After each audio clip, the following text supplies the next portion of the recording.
Shalom jemaat Tuhan, saya Pastor Yer, selamat datang di Kingdom Devotion. Hari ini kita masih akan memperhatikan sebuah kitab yang ditulis oleh Paulus kepada Titus. Kitab Titus ini menuliskan mengenai sebuah instruksi yang harus dilakukan oleh Titus supaya keadaan jemaat di Kreta dapat mengalami kemajuan. Dan saya berdoa ketika kita masih merenungkan kitab Titus ini, kita juga akan mengambil sebuah sikap untuk melakukan apa yang disampaikan oleh Rasul Paulus, sehingga kita bisa membawa kemajuan dalam kehidupan kita, kerohanian kita, dan juga dalam pelayanan kita. Sebelum saya memulai, saya hendak bertanya kepada kita semua pada saat ini. Pernahkah Anda tersesat dalam sebuah perjalanan? Anda ingin pergi ke suatu tempat, namun karena Anda tidak menguasai daerah tersebut, atau karena GPS atau aplikasi peta yang ada di HP kita tidak berfungsi dengan baik, maka kita menjadi tersesat. Keadaan tersesat adalah sebuah perasaan yang tidak menyenangkan. Dan seorang yang tersesat, pada awalnya mereka tidak menyadari bahwa mereka sedang mengarah ke jalan atau arah yang salah. Butuh beberapa saat bagi orang tersebut untuk menjadi sadar bahwa mereka sedang tersesat. Jemaat Tuhan, dalam perjalanan iman kita memiliki kemungkinan untuk tersesat. Alasan seorang percaya bisa tersesat ada banyak hal. Namun salah satu alasan yang disampaikan oleh Rasul Paulus dalam kitab Titus ini adalah karena seseorang memperhatikan kepada sebuah pengajaran yang salah. Sebuah pengajaran yang terdengar benar, namun sesungguhnya mengarahkan mereka menjadi jauh daripada Allah. Hal ini kita bisa baca bersama di ayat yang ke-10. Karena sudah banyak orang hidup tidak tertib, terutama di antara mereka yang berpegang pada hukum sunat. Dengan omongan yang sia-sia, mereka menyesatkan pikiran. Jika kita memperhatikan juga keadaan orang-orang dekat di sekitar kita, kita pasti juga dapat menemukan orang-orang percaya yang sedang tersesat. Mereka tersesat oleh karena masifnya pengajaran yang mengarahkan mereka ke jalan yang salah. Lalu dengan keadaan itu, apa yang harus kita lakukan? Inilah perintah Paulus kepada Titus, kepada mereka yang tersesat. Mari kita baca bersama-sama dalam Titus 1 ayat 13-14. Dikatakan seperti ini.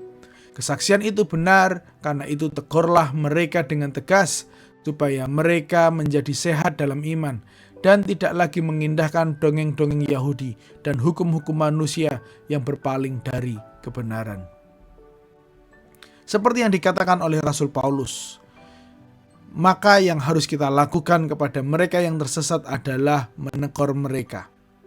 Kata mereka yang dikatakan oleh Rasul Paulus di ayat 13 merujuk kepada orang percaya yang tersesat oleh karena pengajaran sesat yang tidak sesuai dengan firman Allah. Dan mereka perlu ditegur. Menegur di sini adalah seperti seorang yang sedang mengingatkan seseorang bahwa mereka sedang tersesat, menyadarkan mereka bahwa mereka sedang di jalan yang salah, dan kemudian menunjukkan jalan mana yang benar. Pengajaran yang salah akan terdengar masuk akal, namun intensi mereka kepada sebuah emosi, intensi mereka untuk menjadi seseorang serakah, dan mengenalkan tentang Yesus secara tidak utuh. Hal-hal yang menyesat ini perlu dikembalikan, diarahkan kembali sesuai dengan apa yang dikatakan oleh Alkitab. Hari ini satu hal yang ingin saya sampaikan buat kita semua bahwa perhatikan sejenak siapa di antara kita, siapakah di sekeliling kita yang sedang tersesat oleh karena ajaran-ajaran sesat. Jangan menjadi marah dan menghakimi kepada mereka yang sedang tersesat, melainkan datang kepada mereka, sadarkan keadaan mereka, dan tuntun mereka dengan kasih ke jalan yang benar sehingga mereka tidak menjadi tersesat. Hal ini mengingatkan saya seperti yang dilakukan oleh Yesus ketika dia memberikan sebuah perumpamaan mengenai satu domba yang tersesat.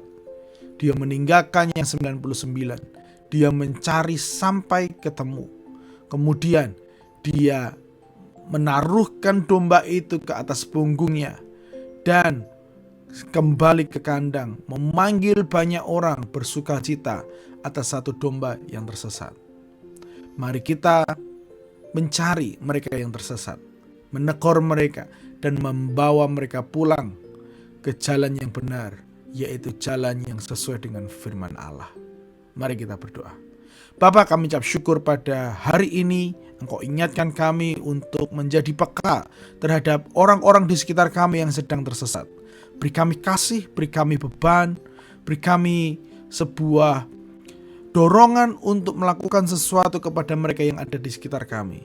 Biarlah kami tidak hanya marah, menghakimi, mencibir bahkan, tetapi kami akan datang kepada mereka penuh dengan belas kasihan dan membawa mereka kembali pulang. Mampukan kami, tolong kami, sehingga kami masih penuh dengan kasih melihat jiwa-jiwa yang sedang tersesat. Terima kasih ya Bapa, dalam nama Yesus, haleluya. Amin, amin, amin. Jemaat Tuhan, mari kita menjangkau mereka yang tersesat dan bawa mereka pulang kepada Tuhan, sehingga mereka bisa dipulihkan kembali keadaannya.